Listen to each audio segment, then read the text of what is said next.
Se você está curtindo esse tipo de conteúdo, já deixa o like agora e se inscreve no canal para não perder nenhuma análise. Isso ajuda demais a gente continuar trazendo vídeos assim. E se um cara que é literalmente o feiticeiro mais forte do mundo, alguém que pode distorcer o espaço infinito ao seu redor, que enxerga a realidade de uma forma que nenhum ser humano consegue, ainda assim não consegue escapar do sofrimento? O que isso diz sobre você e sobre mim? Satoru Gojo é um personagem que fascina milhões de pessoas ao redor do mundo. Ele vem de Jujutsu Kaisen, uma obra criada por Geiji Akutami, que explora um universo onde maldições, seres nascidos das emoções negativas da humanidade, ameaçam constantemente a existência humana. Nesse mundo, existem feiticeiros que dedicam suas vidas a exorcizar essas criaturas. E entre todos eles, Gojo ocupa um lugar absolutamente único. Ele nasceu com duas habilidades hereditárias extremamente raras: os 6 olhos e o infinito ilimitado, uma combinação que não aparecia há séculos. Isso fez dele, desde o nascimento, o ser mais poderoso de sua geração, talvez de todas as gerações. Mas aqui está o ponto que muita gente ignora quando fala sobre ele. Ser o mais forte não o tornou feliz. Ser o mais forte não o libertou. Ser o mais forte, na verdade, pode ter sido sua maior prisão. Gojo é professor na Escola Técnica de Tóquio, onde treina jovens feiticeiros. Sua motivação declarada é criar uma nova geração de feiticeiros fortes, pessoas capazes de mudar o sistema corrupto e estagnado que governa o mundo Jujutsu. Ele quer revolucionar as coisas de dentro para fora, não através da destruição, mas através da educação. Parece nobre, não parece? E é. Mas quando você começa a olhar mais de perto, quando você analisa suas ações, suas palavras, seus silêncios, você percebe que existe algo muito mais complexo acontecendo debaixo daquela venda que cobre seus olhos. E é exatamente isso que vamos fazer hoje. Vamos colocar Satoru Gojo no divã da filosofia estoica. Vamos usar as lentes de Marco Aurélio, Sêneca e Epicteto para dissecar esse personagem. E eu te aviso desde já, o resultado não é simples. Gojo não é um estoico perfeito. Ele também não é um anti-estoico completo. Ele é algo muito mais interessante do que isso. Ele é um estudo de caso sobre os limites do poder, sobre a solidão do excepcional, sobre o que acontece quando você tem tudo e ainda assim sente que não tem nada. Vamos começar pelo aspecto mais visível de Gojo, seu controle emocional. Ou melhor, a aparência de controle emocional. Porque existe uma diferença enorme entre não demonstrar emoções e não ser afetado por elas. Os estoicos entendiam isso muito bem. Epicteto dizia que não são as coisas que nos perturbam, mas sim os julgamentos que fazemos sobre elas. O objetivo não era se tornar uma pedra, insensível a tudo. O objetivo era processar as emoções de forma racional, entender o que está sob nosso controle e o que não está, e agir de acordo com a virtude independentemente das circunstâncias externas. Gojo, à primeira vista, parece dominar isso perfeitamente. Ele enfrenta as situações mais perigosas com um sorriso no rosto.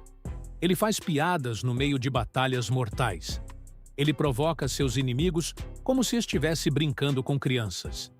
Essa atitude despreocupada é uma de suas marcas registradas, e muita gente interpreta isso como confiança absoluta, como alguém que está tão acima de todos que simplesmente não precisa se preocupar.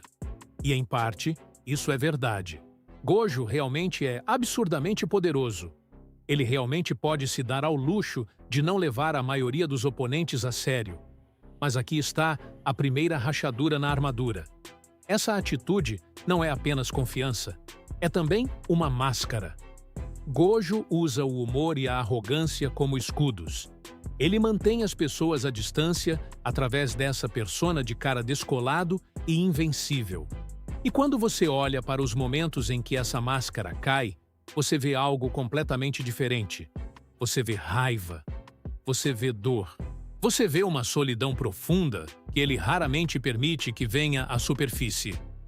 O momento mais revelador disso acontece quando olhamos para seu passado, especificamente para o arco de Gojo e Geto, quando eram estudantes.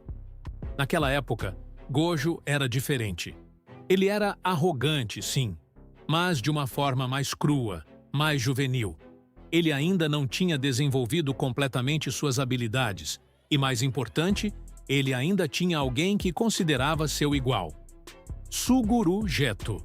Os dois eram chamados de os mais fortes de sua geração, e essa paridade criava uma conexão.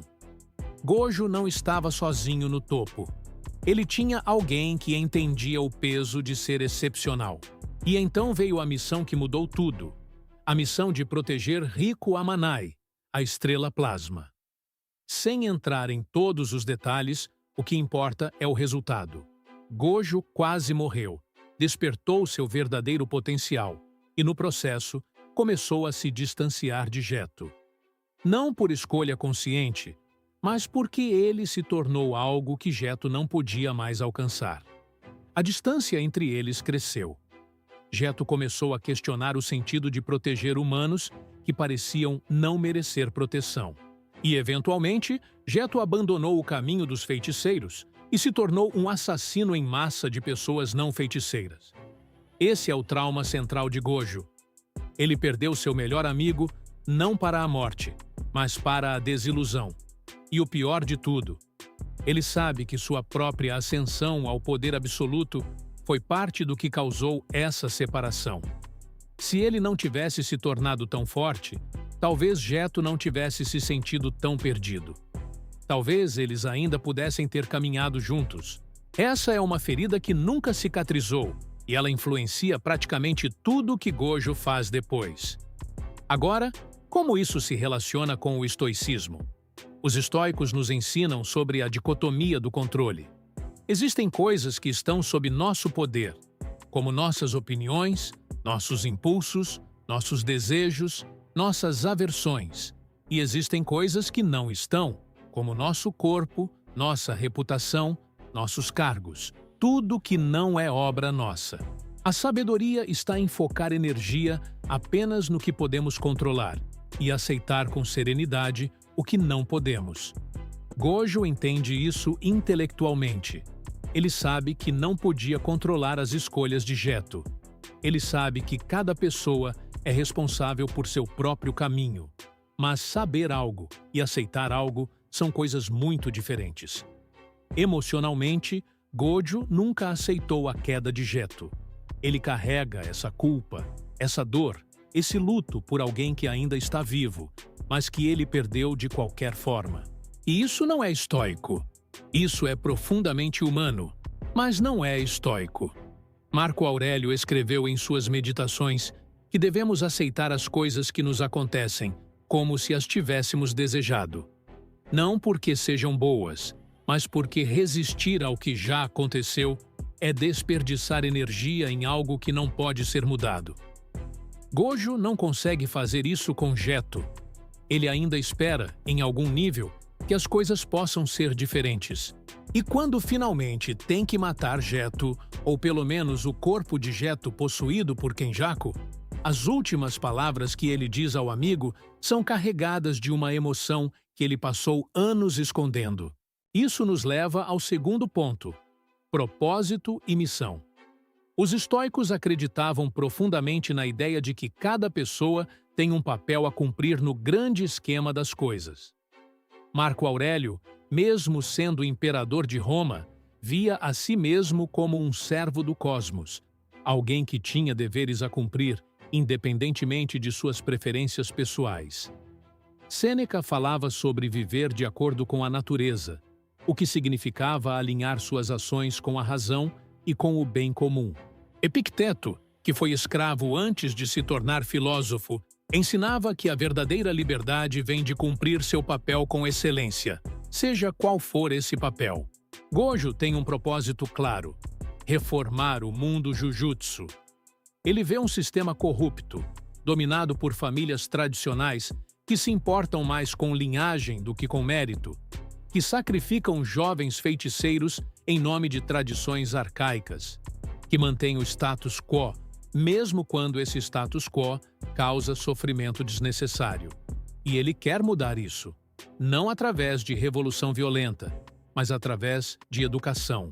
Ele quer criar feiticeiros fortes o suficiente para desafiar o sistema, independentes o suficiente para pensar por si mesmos, numerosos o suficiente para que a mudança seja inevitável. Isso é admirável. Isso se alinha com a visão estoica de trabalhar pelo bem comum, de usar sua posição e suas habilidades para melhorar o mundo ao seu redor. Gojo poderia facilmente usar seu poder para dominar. Ele poderia se tornar um tirano. Ele poderia simplesmente ignorar tudo e viver para si mesmo. Mas ele escolhe ensinar. Ele escolhe investir em outros. Ele escolhe um caminho mais lento, mais difícil, mas potencialmente mais duradouro. No entanto, existe uma tensão aqui que precisamos examinar. Gojo acredita que ele é necessário para que essa mudança aconteça. E, em certo sentido, ele está certo. Sua presença como o mais forte cria um equilíbrio de poder que impede os elementos mais conservadores de agirem abertamente contra seus alunos. Ele é um escudo. Mas isso também significa que ele se tornou um ponto único de falha. Se algo acontecer com ele, todo o projeto desmorona. E é exatamente isso que acontece quando ele é selado no Prison Realm.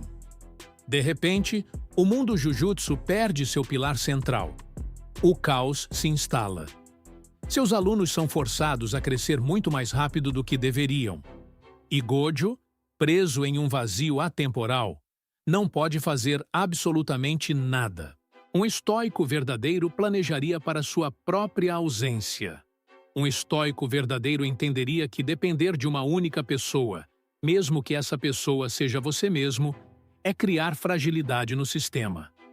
Sêneca escreveu extensivamente sobre a importância de se preparar para a adversidade, de imaginar os piores cenários e criar planos para eles.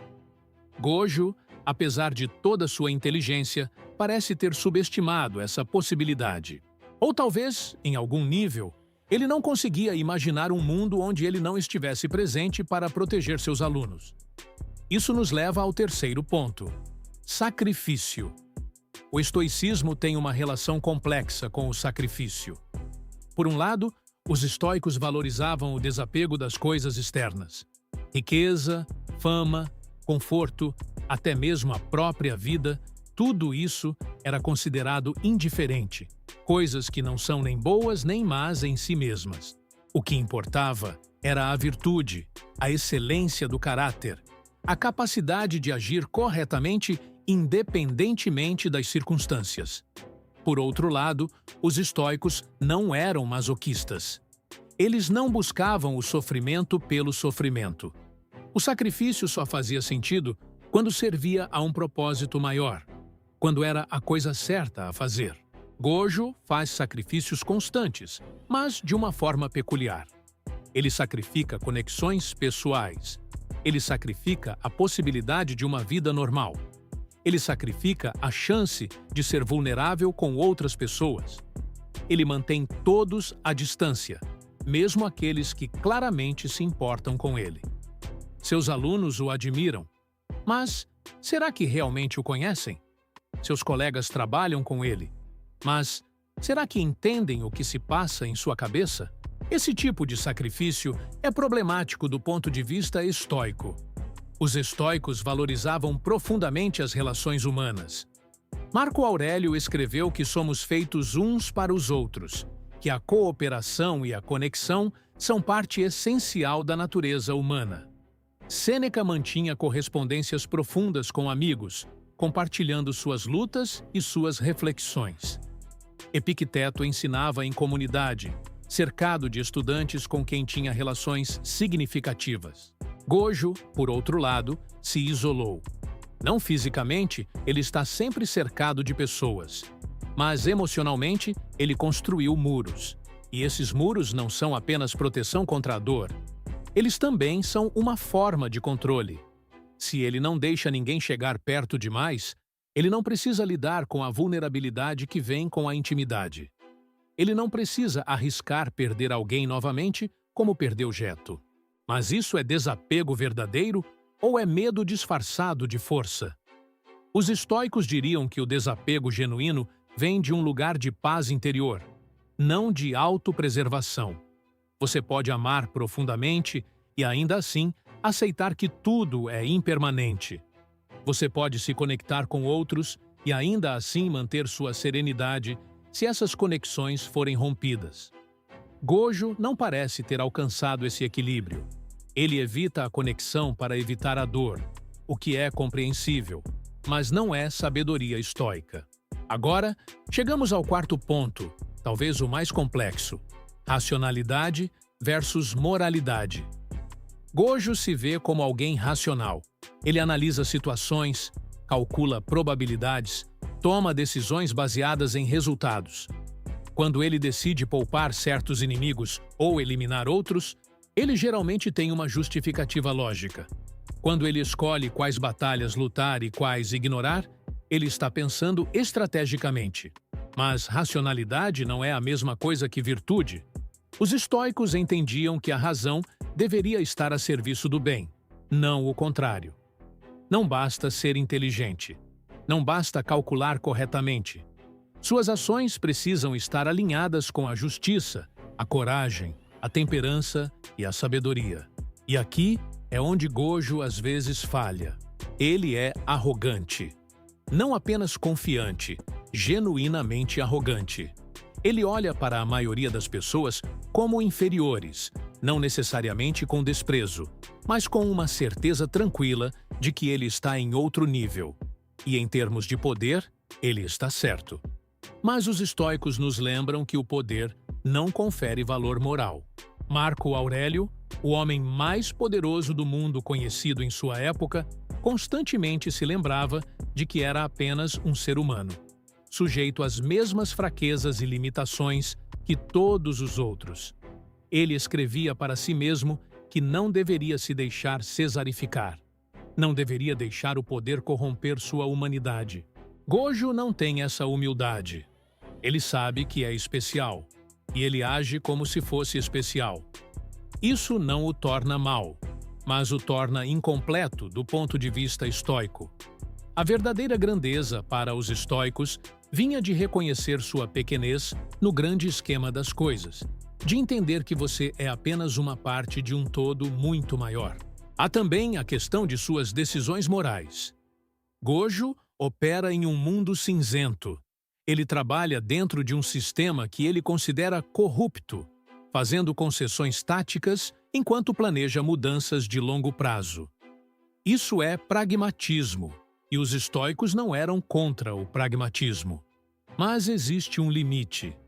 Sêneca, que trabalhou como conselheiro do imperador Nero, eventualmente teve que confrontar o fato de que suas concessões tinham ido longe demais.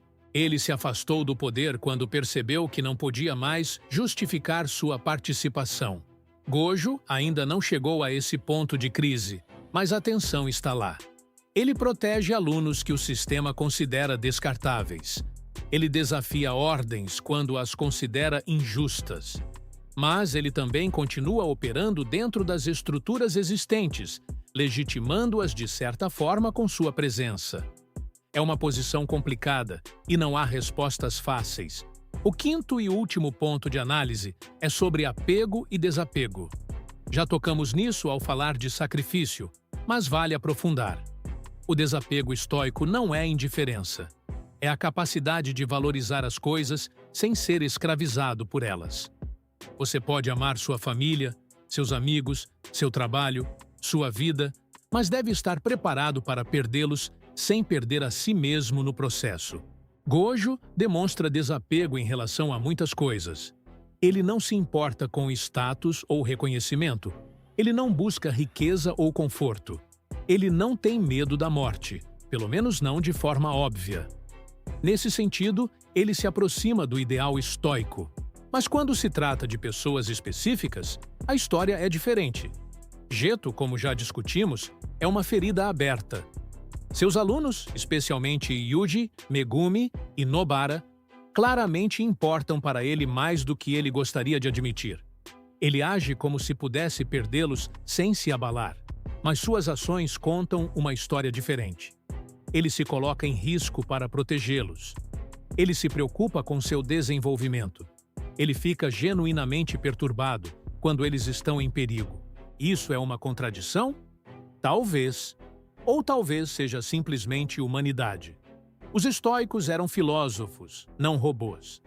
Eles reconheciam que o caminho para a sabedoria era longo e difícil, que mesmo os mais avançados praticantes ainda lutavam com apegos e emoções.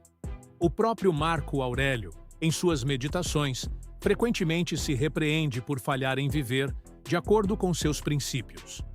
O objetivo não era perfeição, era progresso. Gojo está em progresso? É difícil dizer. Ele certamente tem momentos de clareza estoica, momentos onde age com desapego e racionalidade admiráveis. Mas ele também tem momentos de profunda contradição, onde suas ações revelam apegos que ele nega ter. Ele é um trabalho em andamento, como todos nós. Então, o que podemos aprender com tudo isso? Que lições práticas podemos extrair da análise de Satoru Gojo através das lentes estoicas?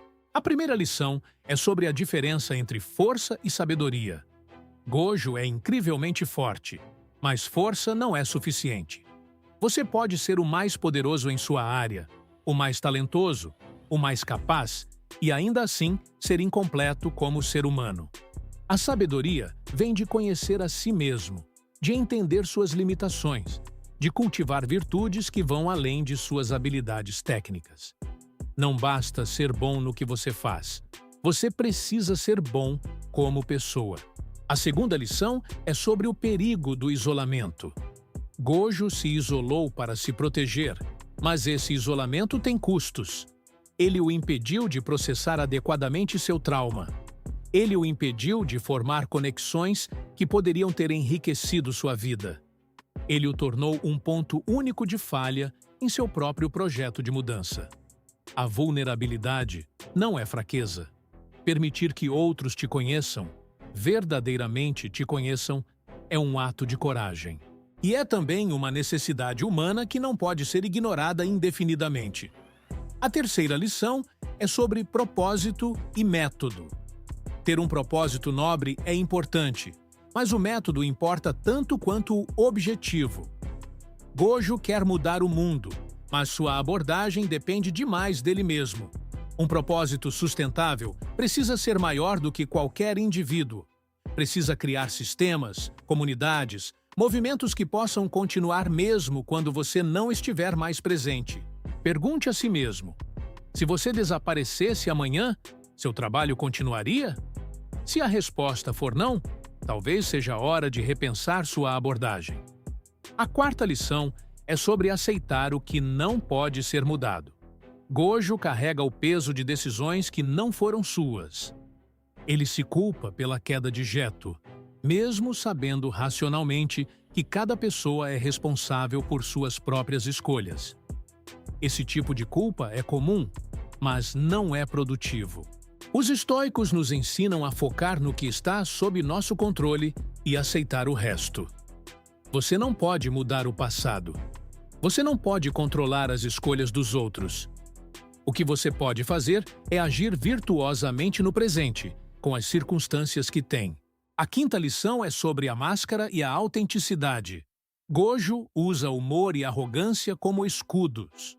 Muitos de nós fazemos algo similar.